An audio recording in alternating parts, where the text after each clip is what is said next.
to the Fantasy Footballers DFS Podcast with your hosts, Kyle Borganoni and Matthew Betz.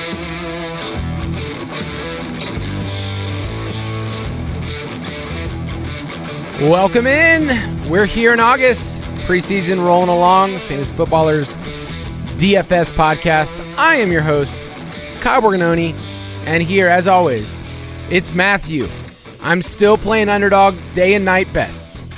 It never ends, man. I mean, it's like a part-time job trying to max out under these puppies and the Pomeranian and WrestleMania. I mean, there's just so many. And, hey, the big dog, we're back, baby. So you're telling me for your job, your company lets you just fart around on an app and waste money you won't see for another 6 months? That's largely accurate, yes. And any losses are business expenses. So this is a win-win for everyone.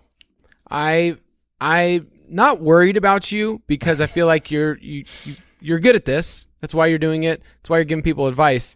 But I do fear how many tournaments you're in at this point that you're not going to care about the one that matters most, which is our big dog team.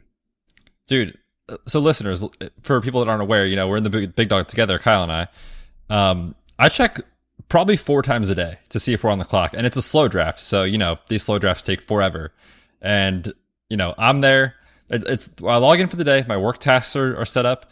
And every now and then I just sprinkle in, check big dog, check the big dog team, check the big dog team. And I'm actually really excited about our start, Kyle, which last year could not say the same thing. It was kind of a rough start. Ended up pretty well for us, but I'm pretty excited about our first 3 picks. Let me just say last year, get this out of the way. I threw it on my weight as the elder statesman saying I did not like our start last year, and yet our team somehow made it all the way through. I love our start this year. You have an article you put out on the site that's going to kind of walk people through that. We had a lot of Discord people that said, hey, I want to see what the big dog team's looking like. But we started to pick from the 102, and we started Christian McCaffrey, and on the way back, we had a big conversation, and it came down to we wanted to have the upside, and you and I just wanted to flex our testosterone levels. So we went with Javonte Williams and then Pity City. And so we only have 3 on the clock, but any quick thoughts before we move on?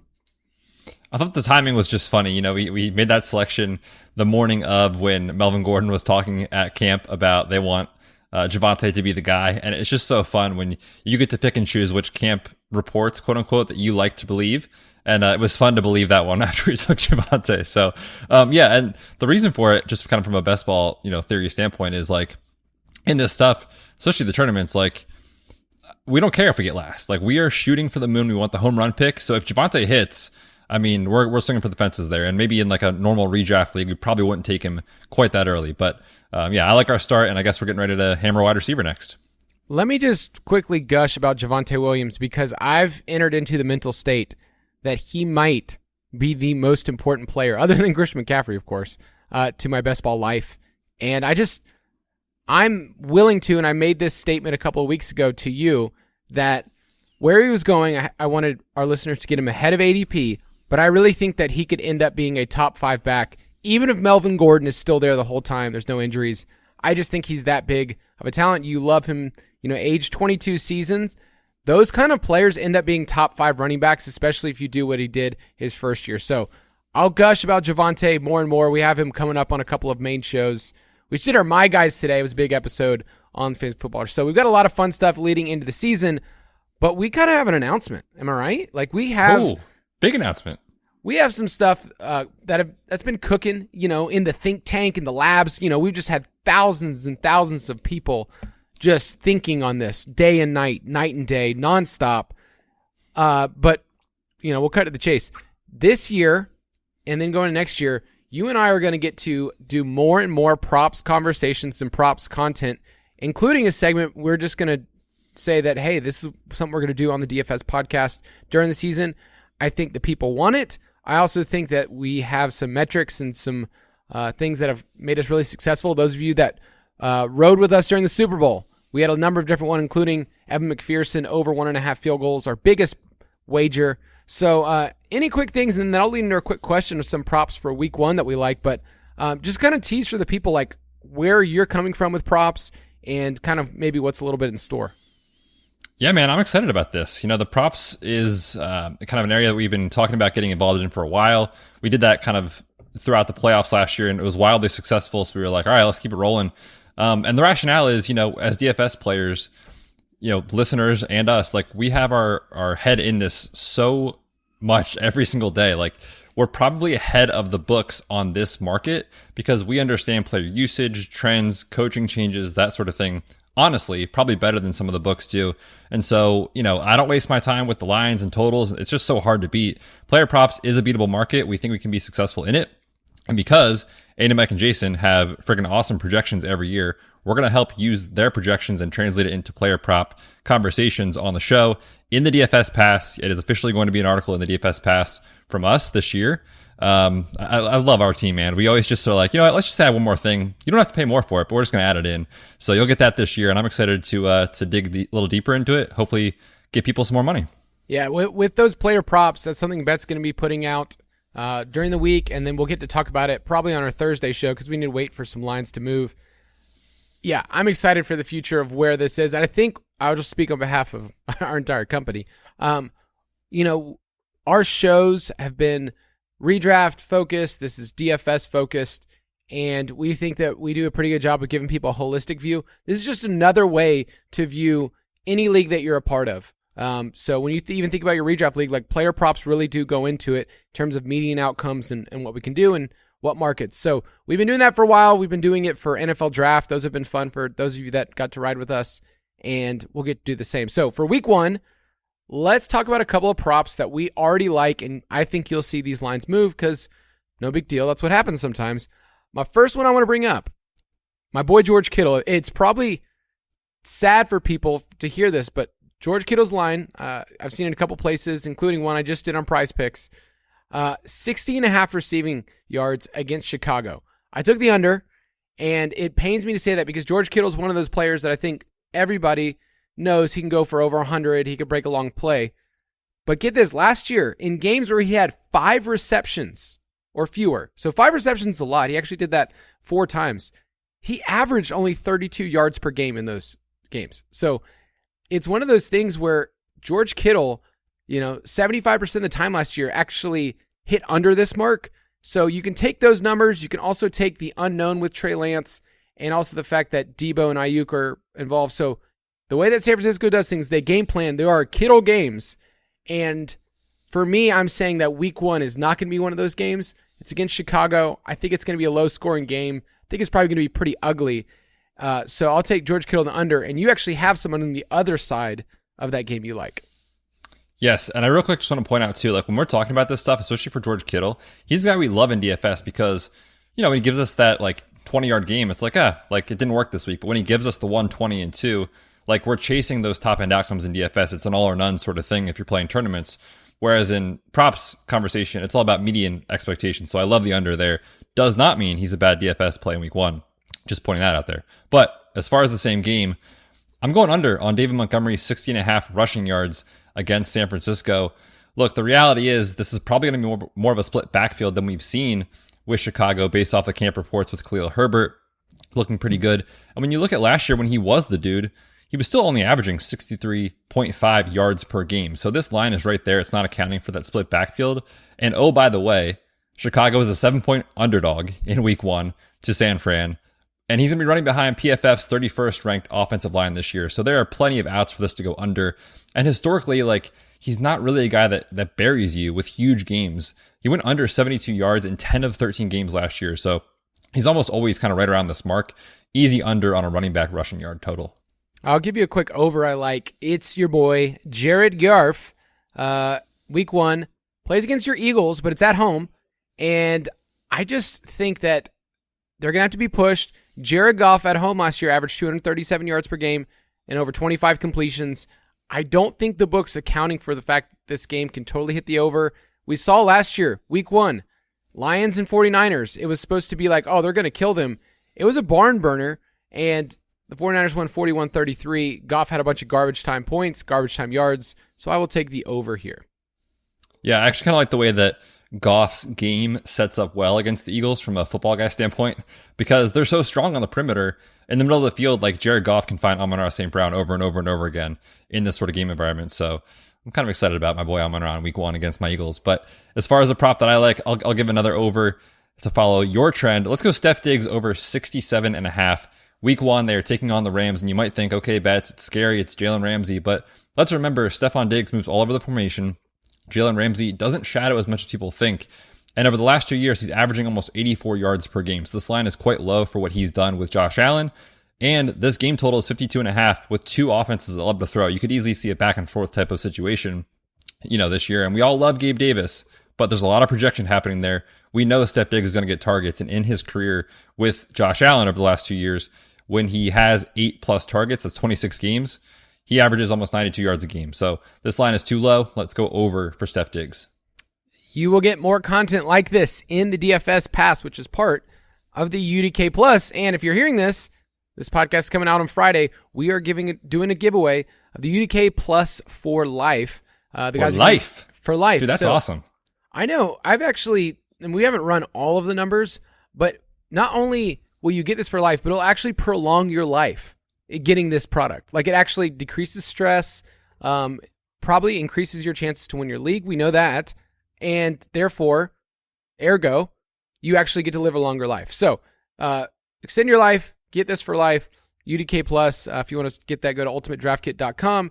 Betz and I are always adding more and more things for best ball, and then DFS is right around the corner. I found one listener from last year that I wanted to read what they said, because you and I are in the process of tweaking, like, how do we make sure that our listeners are front and center too? Like, it's really easy for us to say, look at what we did. These people won money, or we won money. But really, like, we think this is a holistic way to approach DFS, to think about it in a number of different angles. And so those of you that listen out there, you're like, I've never really won money, or I have a really small budget, I can't really play. Like, those are some of my favorite testimonies of people. So here's one. A DM last year, someone got third in a FanDuel tournament, won $750. They said, I started listening to you guys this summer, and I had my biggest win ever. Can't thank you guys enough for the strategy shows over the summer. I love the DFS content. You guys keep up the great work.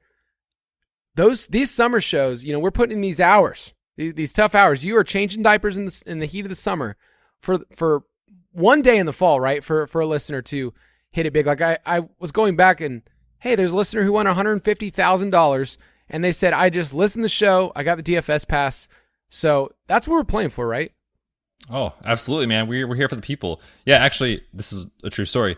I was in some of the data we're going to talk about on the show today on Fantasy Labs, and I'm holding my daughter, scrolling, dual tasking here, dad life, split up all over the shoulder. So I'm here for you guys, putting in the work, trying to make sure you guys have some success this year. And truthfully, I love these strategy shows, because I think not only for listeners, but like for me, it's always helpful to take a step back and reset kind of the foundation of how you win in DFS. And our shows the last 2 weeks, this one, the one after, is going to be kind of the foundation for the year. So I'm really excited, man. Let's get to it. Yeah, today we're going to be talking about roster construction with roster percentages in mind, and basically, how do you pivot against the field knowing what they are going to do? So let's get into it. You down with GPP? DFS would be so simple if it came down to just playing the players you liked who are projected well, and I'm just in my own little world, and I'm facing just me. The problem is there's other people involved, and I kind of hate that sometimes, because when I look at winning lineups, sometimes I'm like, how did they do that? How did they figure out that was the winning thing? So today we want to talk about what the field is doing and how you can use that information. But this takes DFS to another level, because you're not just reading articles. You're not just going in saying, hey, I like this player, I like this matchup. Like, you are having to think in terms of game theory. That's something we've talked about a ton. So maybe quickly give any quick thoughts about when roster construction, and more importantly, roster percentages, when did that light bulb go off for you, and what has that done over the years? Yeah, I think the last probably 2 to 3 years really is kind of when I've started to take this more seriously. And it's because the fact that, again, I just keep saying this all the time, like, be willing to lose. And what that comes down to is the leverage aspect of, roster percentages whether it's certain plays, whether it's cumulative roster percentage, which we're going to talk about, contest selection, and that sort of thing. Like, there's so many people entering lineups because they're quote unquote good plays and they're afraid to lose, where, if certain players are going to be 20+% and there's outs to them having a bad game, like, don't be afraid to just be different, because we know in these large field tournaments, like, you have to get unique, and we have data to support that. You can't just play all the quote unquote projected best plays. It doesn't work out in this sort of format. Now, that doesn't mean in cash you should do this. This is kind of a different format, and that's why we got to make sure our lineups match what we're playing. But for this sort of situation, man, for me, I was always so scared to lose. And when I stopped being scared to lose, I started winning way more in tournaments. We're trying to piece together a strategy that is resilient. You talk all the time about, hey, you got to be willing to lose. The way you get to do that is you have to think about this beyond just projected points. And what we often talk about is like the multiplier. Like, here's this player. Here's what they need to do to pay off their salary. They need to 3x. They need to 4x their salary. That we talk about that all the time. If he's a $5,000 player, we need 20 plus points from this player in a GPP. But the other variable at play is how popular are they in their roster percentages. So popularity can be a really good thing if you're on the right plays, but it can also be an avalanche if you are just following the crowd and not really thinking for yourself. So the question we have to ask ourselves is, how can you be better than the field in terms of your roster construction? And so one of the first things we're going to do here in just a second is, when you're playing in a GPP, today's mostly about tournament plays, because, I don't know, just quickly, do you care about roster percentages that much for cash? Literally not at all. There's a certain point where if a running back hits 50%, I personally will think about that. But that, like I said, that's more my contrarian personality. But for the most part, it just doesn't matter. Right, exactly. You just play the best plays, let our opponents make the mistakes. That's kind of my approach in cash. Now, obviously, this is a different conversation, so we got to think about that way differently. Yeah, we're thinking about, when I'm constructing my roster, if I have a running back, I'm going to use this guy a couple of different times, but let's talk about Nick Chubb. Like, Nick Chubb is one of those players that usually doesn't gain a ton of roster percentage because he doesn't catch the ball. Like, it's easy to look at him and him have a fine median outcome, but the field mostly will say, oh, he's fine. Like, Nick Chubb's one of those players that will come in at like 6-7%, 8%, maybe in a really good matchup, it's like 10 to 15. Nick Chubb will never be chalk unless like there's a catastrophic injury or something else. Like, he's one of those players that when you think about the field and what they think about him, you have information. And on those weeks in our roster percentage report where he is 3 or 4%, he is one of my favorite players to attack. And we'll talk about in a second because he has an intriguing kind of game theory matchup in week 1. But let's talk about that roster percentage report and that labor of love. We talked about this. I had a whole meeting with Jason and Mike and Andy. We talked about what this is, but let's explain to people like why this is so important. And last year, that was one of the most viewed tools we had in the DFS Pass, and it helped people not go in blindly. So explain what it is real quick. Yes, so this is a tool in the DFS Pass. We had it last year for the first time, and it was wildly successful. I'm really excited to have it back again this year. And basically what it is, it's a projection of what we think the field is going to do. So how heavily rostered each player is going to be, whether it's 20%, 18%, 4%, 3%. It helps you get an idea of kind of the quote-unquote chalky plays or what our opponents are going to do.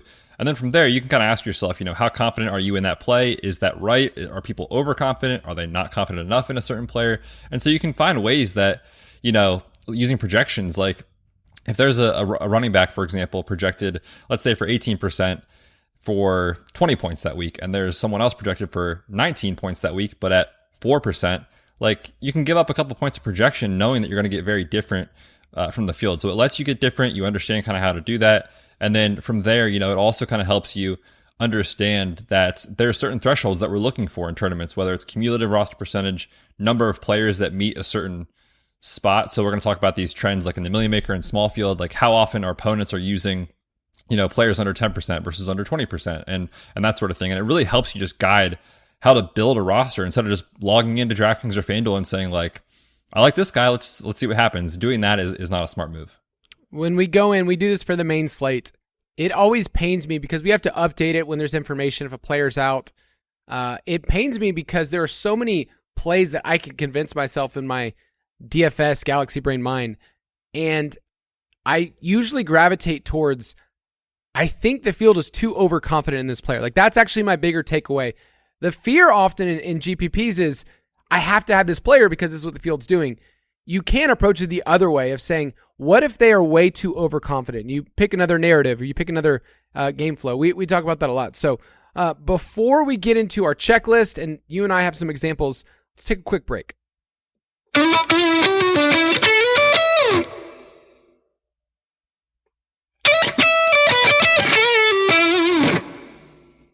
When you're creating a lineup for a massive tournament, let's just keep using the Millie Maker because that's one of the ones you and I reference the most. It has the most number of entrants. There's a couple of templates to keep in mind when you're constructing your roster. You can create a checklist if you want. Last year, I remember we put this out for our listeners, like, hey, make sure that this is something that you're thinking about, and we'll give some data behind it. This checklist isn't perfect, but most of the winning lineups, and I would say most experienced players in DFS, start with this in mind.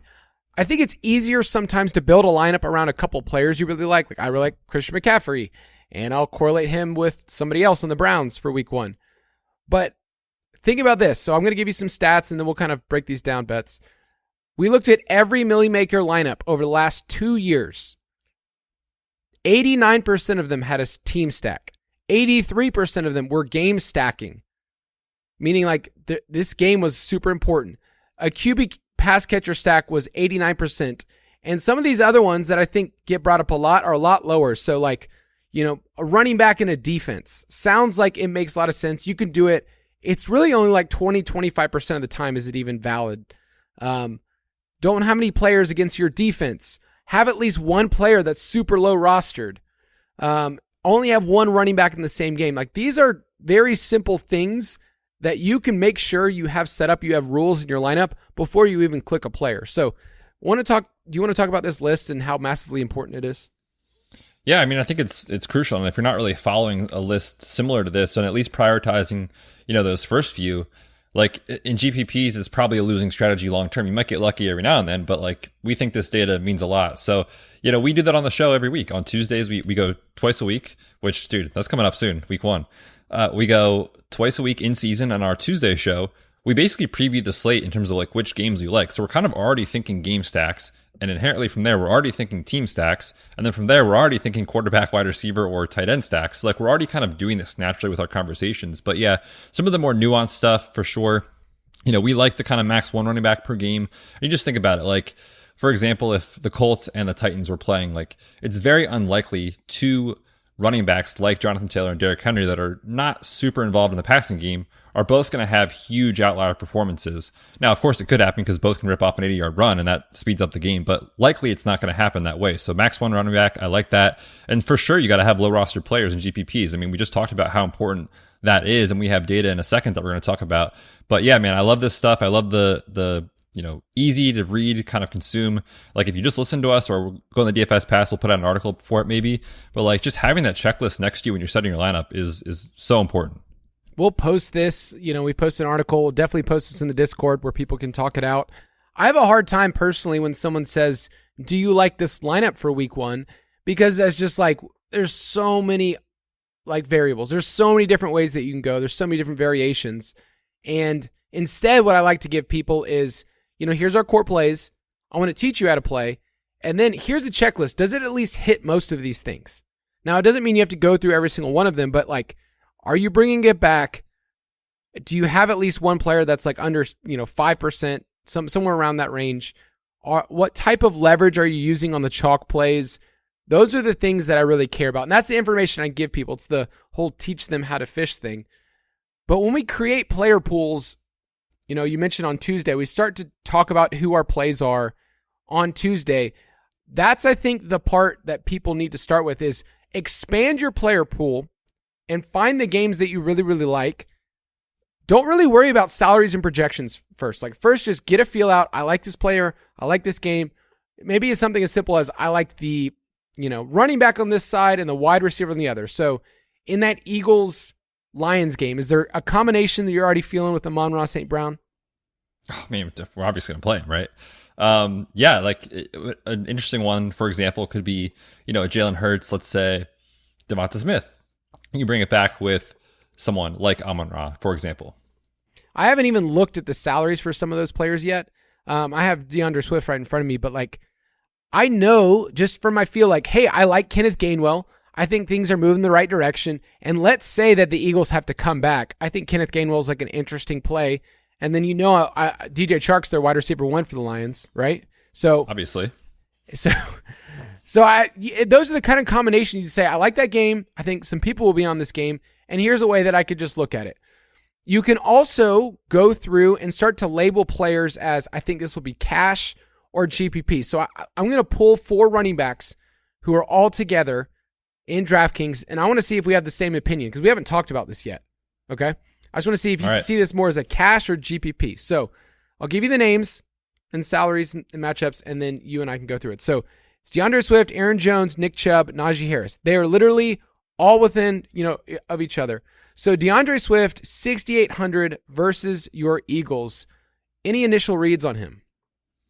Dude, he's the hotness right now, and Hard Knocks. That's a cheap price you could talk yourself into for a pass catcher on full PPR site like DraftKings. I think he's going to be a cash play.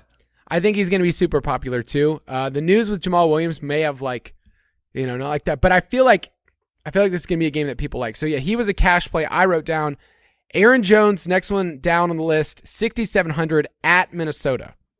Oh, you mean my guy? Is that who you're talking about right now? Oh, I freaking love Aaron Jones. He might be a cash play for me, personally. I'm not sure what the field's going to do. I think the rhetoric around A.J. Dillon might be a little bit worrisome for some people.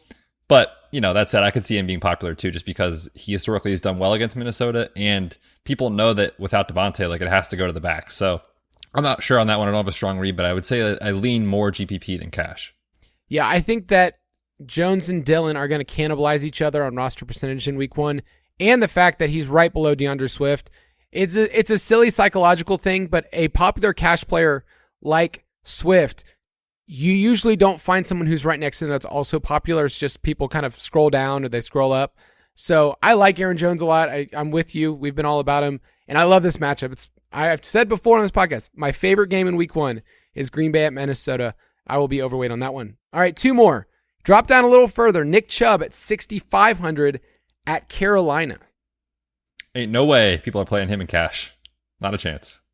Yeah, and I did the same thing, and I realized, well, of course nobody's going to be playing. They're going to be playing CMC, who's cheaper than he should be. So people are going to be playing those two in the same lineup, which makes Nick Chubb, I would say, pretty good GPP play for week 1. If you think the Browns are going to, get control of that game, the narrative is going to be, oh, they have Jacoby Brissett. They're not going to be able to move the ball.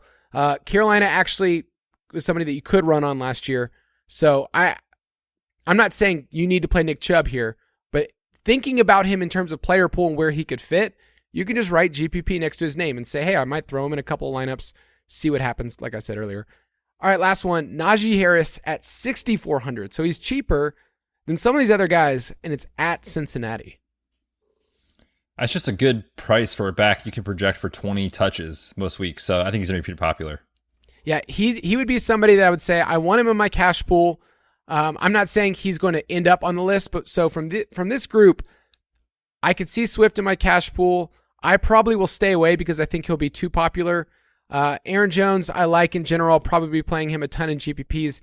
And Najee is somebody that I will put in my cash pool and see if he ends up there. But those are the kind of things. Just walk through the salaries, give your initial take. I'm not saying that's totally right, but you and I start on Tuesday with this, and then by Thursday, we have a cash pool that we get to give you, and you get to work through that. And on Discord, that's my favorite. Like I see people say, hey, I like these 6 running backs. Can you help me pick 2 or 3? And it's okay to like 6. You don't just have to like just 2.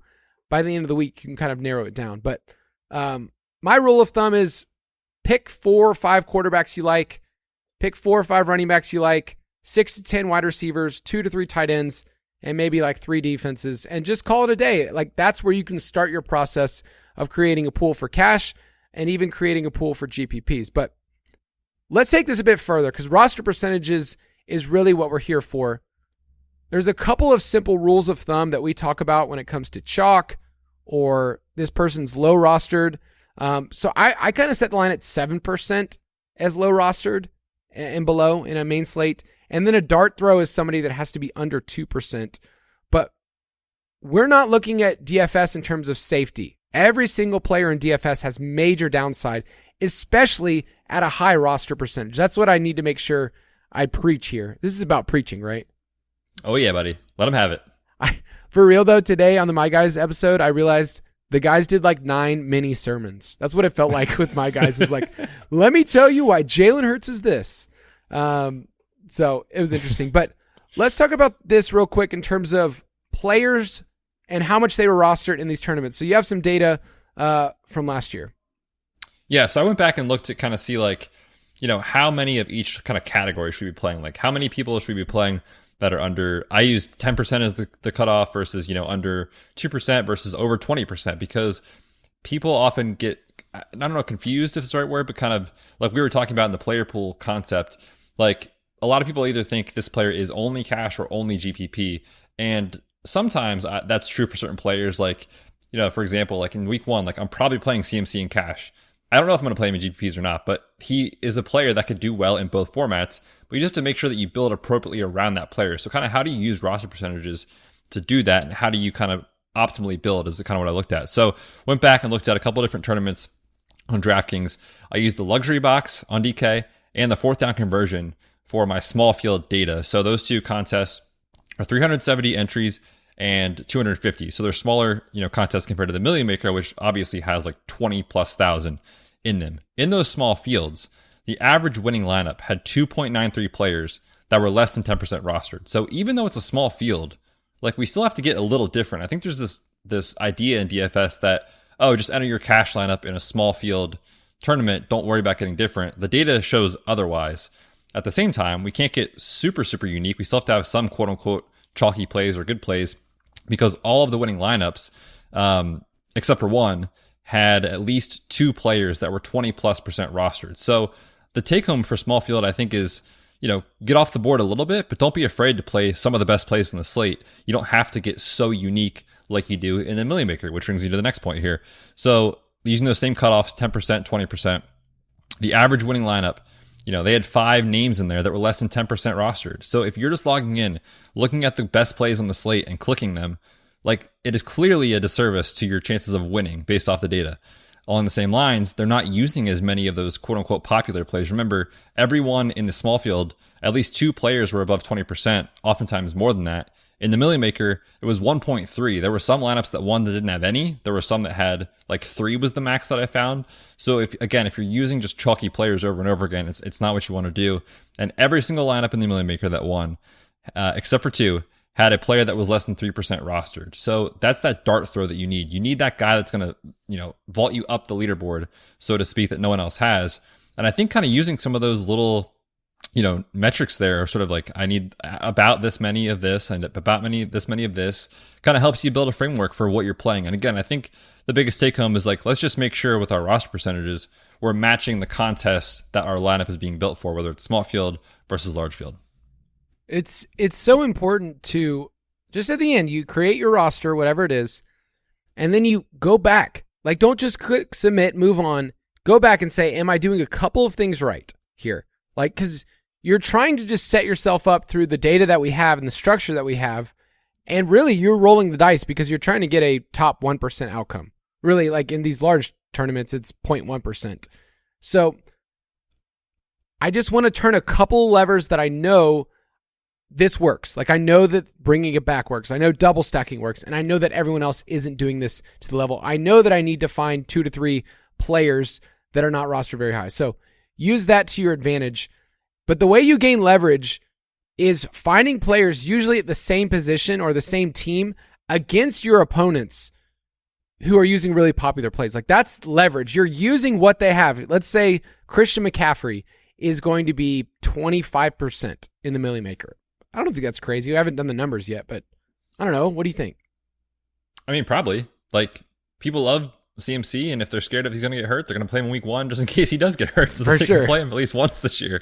So yeah, he's going to be super popular in week 1.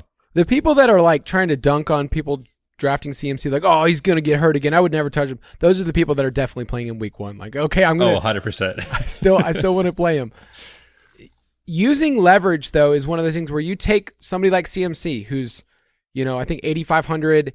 He's somebody that, you're probably not going to get that price again, and he's only going to be more popular, is you use the running back in the same game. So I mentioned Nick Chubb. Like, there's a path for Nick Chubb to get 120 and 2. And yeah, Christian McCaffrey could totally, catch 8 or 9 balls. Like, there were some games last year the Browns got destroyed by Najee Harris, Austin Eckler, like pass-catching running backs. But on the other end, like, there's games where the Panthers were just mauled. Like, Damian Harris, Ramondre Stevenson just destroyed against them. James Conner was awesome against them. Like, they had some games where they were just mauled.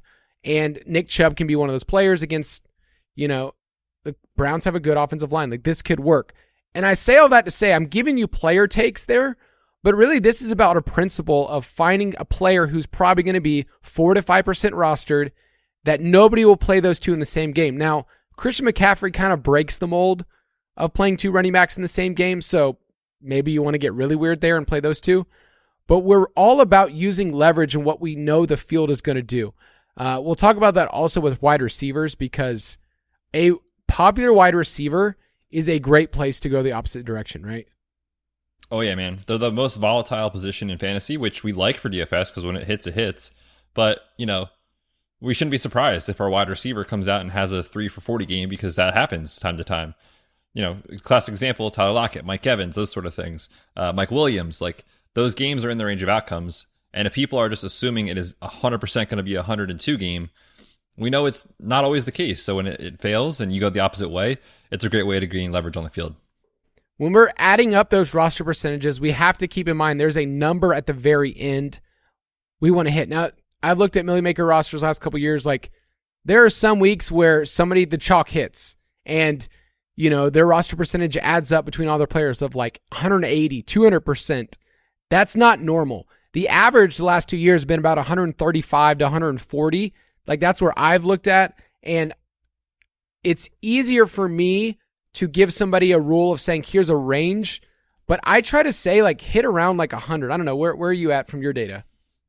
Yeah, I just looked at last year most recently, and obviously we want to expand our sample size more than that. And we had kind of used on the show, I remember last year, saying like about 100 to 120 seems about right if you're going for these large field tournaments. And obviously, if you are playing in smaller field, you can probably increase that a little bit, maybe to like 130, 135, 140. I wouldn't go much higher than that personally. But in these Millie Maker trends that I looked at from last year, the average was literally 100% right on the dot, 99.993. So again, that kind of speaks to like, you can't just play the best plays, you got to get different. And none of the winning lineups from last year were higher than 121%.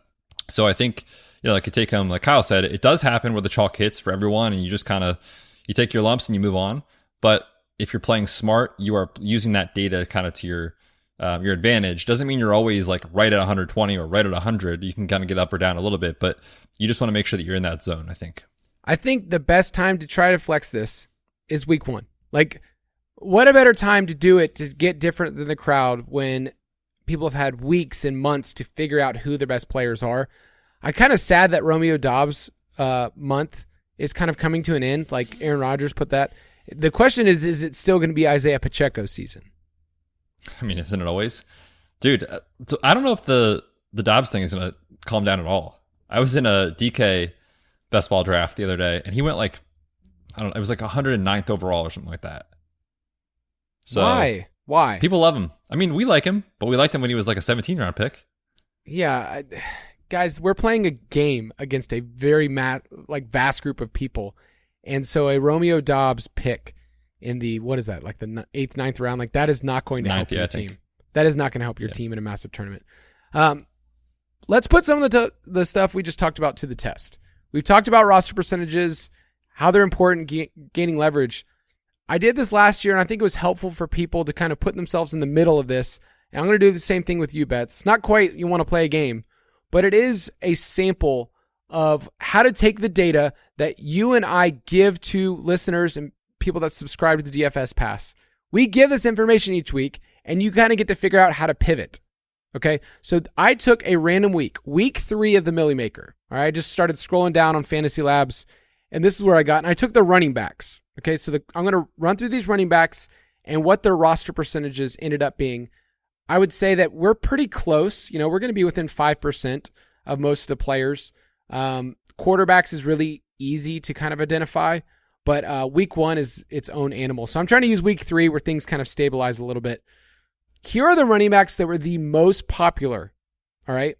And I've highlighted a couple of things, but Austin Eckler at 7,200, Saquon Barkley at 6,500, CEH was only 4,800, Alexander Madison was 6,000, Derrick Henry, 8,600 because he was awesome. And then the last two most popular were Tyson Williams at 5,800 and Mike Davis of the Falcons. Remember him? At 5,100. So from this list, these are the 7 most popular running backs. Just from that information, what can you deduce? Well, before we get to that, there was a report that if J.K. Dobbins is not ready for week 1, that Mike Davis will quote unquote carry the load. So I don't know what his price is. It's got to be mid. Looking it's got to be a very similar situation this year if Mike Davis is carrying the ball for the Ravens against the Jets. So that'll be fun to fade that if that's a narrative that people are into. But as far as this data, the most popular thing that sticks out is like there's 2 running backs in the same game that were very chalky. So if you just said I'm not playing that game, easily you could just get off some of the most popular plays on the slate. Yeah, I looked at that game. And I also looked at, there's some cheapies here. Like CEH at 16% rostered would have been a play that we said in cash, play CEH.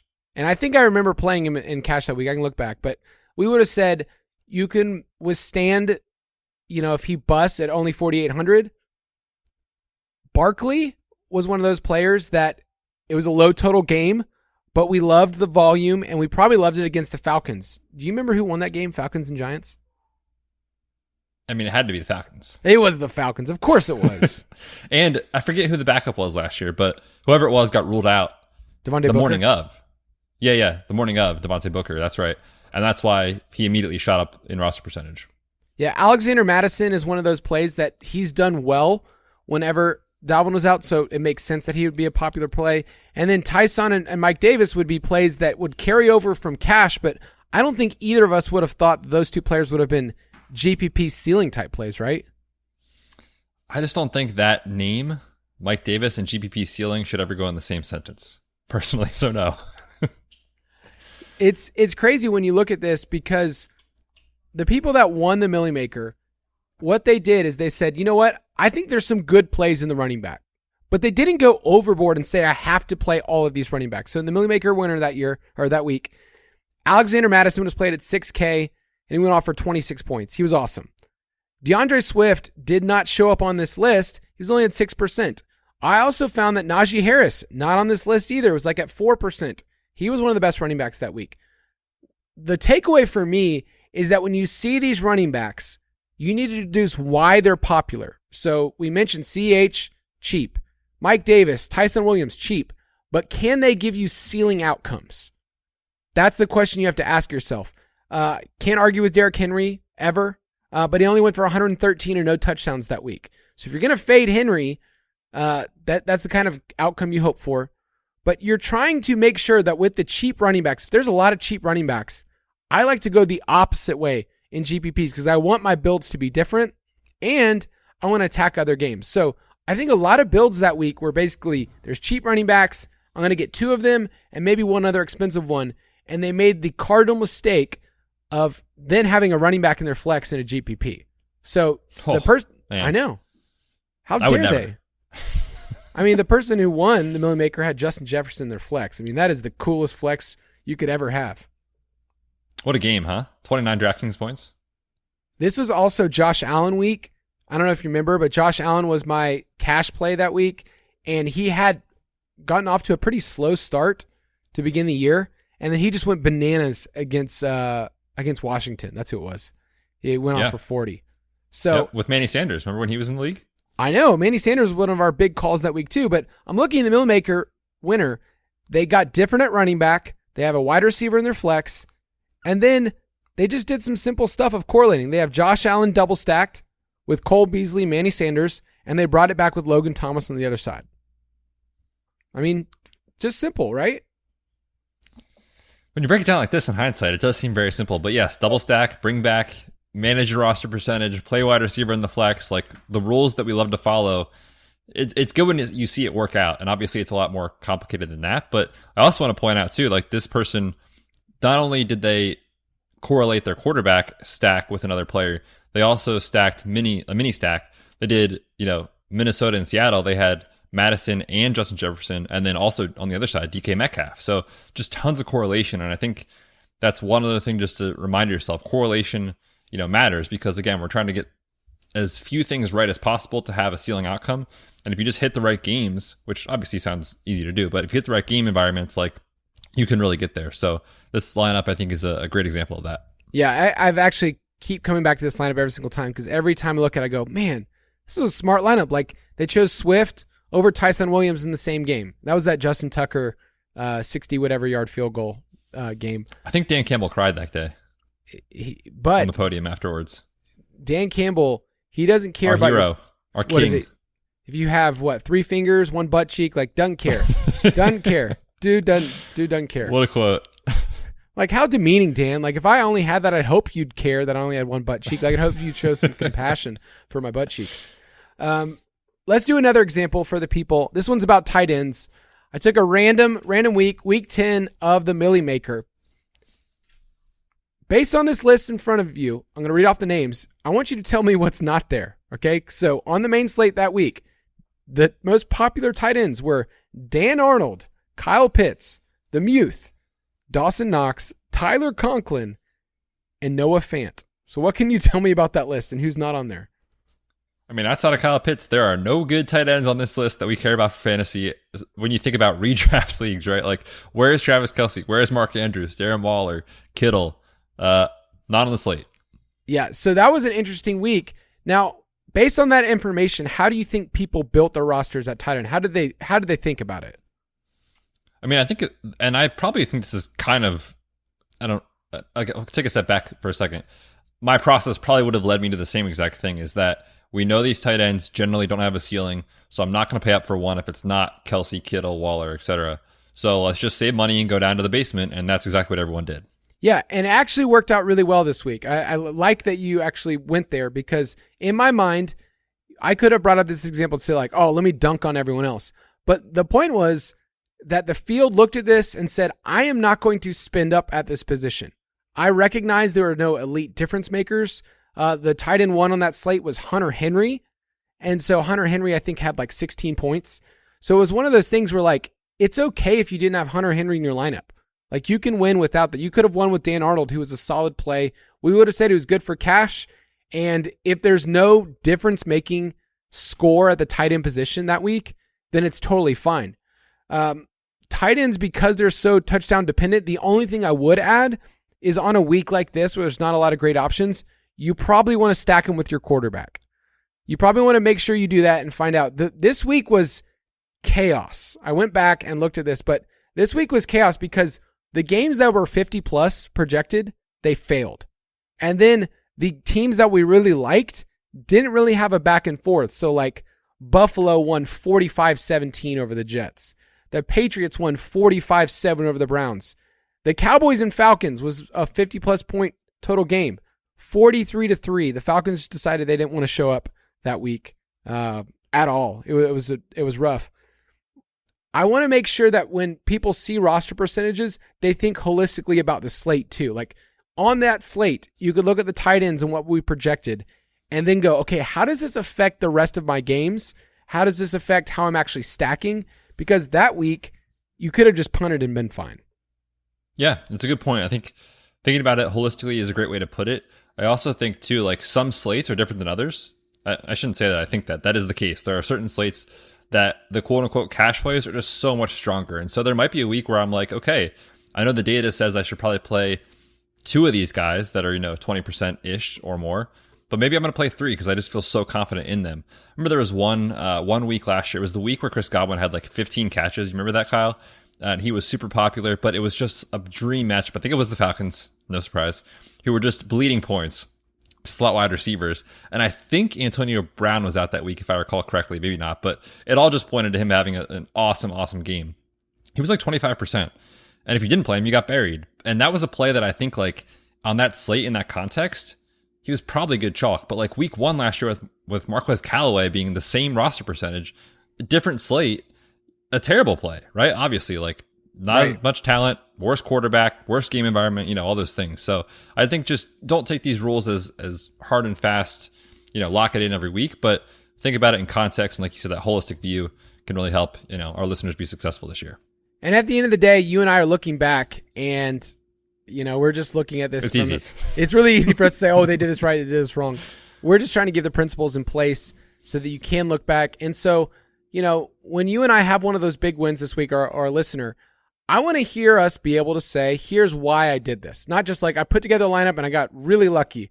That's probably what happened to some of us, but there's actually reasons behind it. So just to review, you need to be able to look at the slate and analyze how you and the field will act. That's what we care about, roster percentages. You can add those up. You can use a roster percentage report where we give those numbers. You can even, I had people last year that on Fridays, they would download the CSV and they would use that and they put it in their own spreadsheets.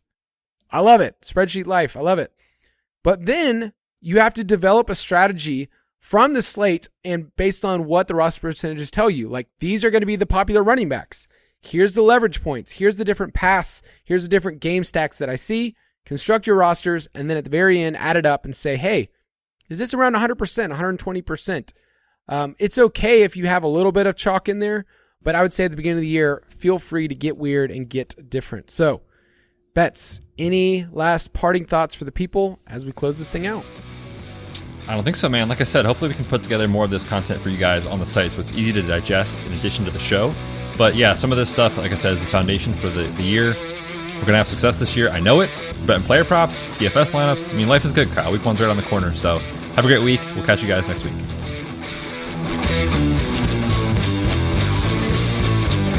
Thank you for listening to another edition of the Fantasy Footballers DFS Podcast. Don't forget to visit us on the web at www.thefantasyfootballers.com.